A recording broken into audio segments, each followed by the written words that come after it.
Hürmetli obunachilar, bugün 17 Mart akşam Bartel'e algan Gentra maşinimiz, 18 yılda işlep çıkarılgan maşinimiz 100 milyon so'm hesaplab verdik. 102 milyon so'm bo'lsa beramiz dedik.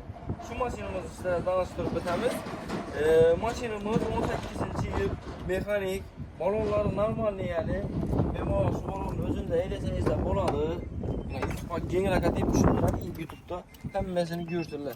Yine Pioneer maytafonla koyulgan abizleri bu maşinini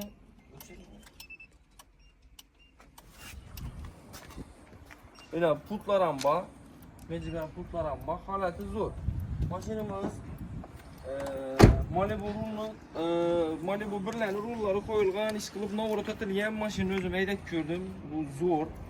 Zapas yerleri ama mesela boyuna akurat belirten beri. Çotki maşin.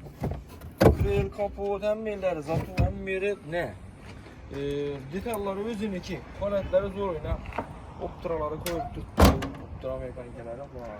Ravan burada 18 ravan. 265.000 kilometre yurt tuttu maşinimiz. Motoru 1 gram optur yemedi. Remont boğan. Hem beri zor.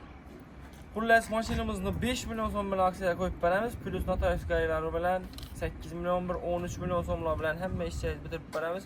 Kelaverasizlar, hammangizni baraka avtoda kutamiz. Kraskasi toza mashina.